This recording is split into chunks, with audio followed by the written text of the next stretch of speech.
How do I know when it's time to place someone I love in memory care? That's a great question, and it's one I get often. I'm Catherine Watson. I'm an independent elder care advisor, and I help families figure out these next steps. I'd like to talk about 3 reasons that you might want to consider looking at a memory care facility and possibly placing someone you love there. The first one deals with wandering and getting lost. And I think a lot of people worry about that, and rightly so. None of us wants to see the person that we love up on the billboard that says silver alert. The thought of somebody we love out there vulnerable and alone and unable to find their way back home, unable to call someone to help them, it's just scary, and we don't want that to happen. So if you have someone you love who is at risk for wandering, they're very able-bodied, they're able to walk really well, maybe even run, you need to really look at getting something in place. Now, you might want to keep them at home.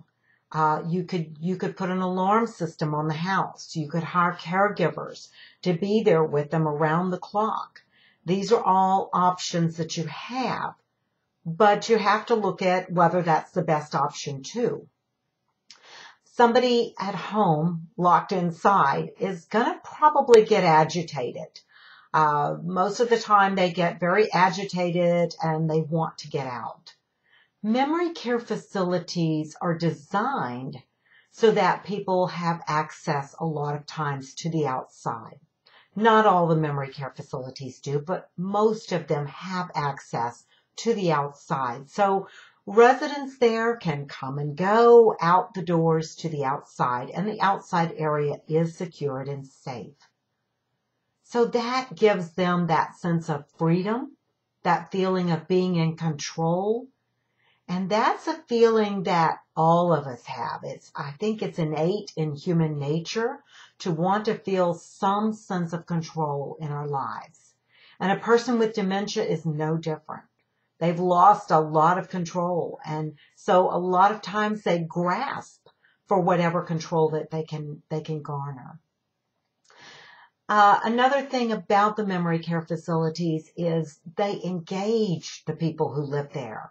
They have tons of programs, and they have caregivers who are specially trained and know how to deal with and help somebody with dementia who maybe is exit seeking. They help get them involved in something that keeps their attention so that they're not trying to escape, trying to get away, and feeling frustrated because they can't. So this is a good reason that you may want to look at memory care. Another reason would be if your loved one is having cognitive changes that are causing behavioral changes. They're yelling, they're screaming, they're agitated all the time. They constantly are getting very angry, and this may be somebody who was the most gentle soul before this disease took over their brain.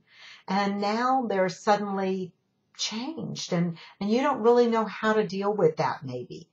So a memory care facility, again, all the caregivers and usually everybody who works there is specifically trained. They know what to do when these behaviors show up. They know how to engage the resident. They know how to help them be the best that they can be. And that's important to all of us. So behavioral changes are important. Sometimes the behavioral changes might not have anything to do with anger or aggression. They may be of a sexual nature. Maybe mom is stripping her clothes off and running down the hallways. Or running outside. That is definitely a concern. You don't want mom to be in a situation where other people are going to be judging and looking down on her for her behaviors that she really doesn't have any control over right now. You want her to be in a loving, accepting environment, and that's what a memory care facility is. They're used to this kind of thing happening. They understand, they know how to help the person who is experiencing these kinds of changes, and they're able to work with them, and there's no judgment. There's no judgment.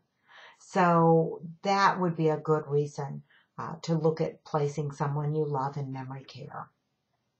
The third reason, and this one I'm kind of leaning towards pointing it towards the spouse of the caregiver, rather the caregiver spouse, the one who's caring for someone with dementia 24/7 in their home. It could be an adult child too, but often I see this in spouses. They've given a vow till death do us part, and they're determined to honor that vow, and they really want to do a good job, and they're doing their best. But the fact is, if you're feeling overwhelmed, if you're feeling stressed out, if you find yourself crying unexpectedly for really no reason at all, if you find yourself getting frustrated and agitated and maybe short with the person that you love, then it's time to look at getting some help. And a memory care facility can help you to get your loved one into a place where they feel accepted. When you're the spouse, sometimes you're not very accepting of what is happening. It's frustrating. It's scary. I didn't sign up for this. This wasn't what I thought our old age years would be. And then you're guilty for feeling that way because you did vow to take care of them till death do us part. But what you've got to realize is taking care of someone and that promise you made does not mean that you have to do the physical caregiving. It means that you have to make the best choices for them and for yourself. So take a moment, take a deep breath, and go out and just look at these memory care facilities. You don't have to do anything today, but you do have to start getting a plan in place because let's face it, if something happens to you, what's going to happen to that spouse that you love? Where are they going to go? Who's going to care for them? Have a plan in place. So go look at a few memory care facilities. Maybe even bring your spouse for a short respite stay. Maybe a weekend where you actually get a break and they get to have a different experience. You might be pleasantly surprised to find that they really did enjoy themselves while they were there. I'm Catherine Watson. I'm an independent elder care advisor. If you need some help, give me a call or shoot me an email. I'd love to talk to you.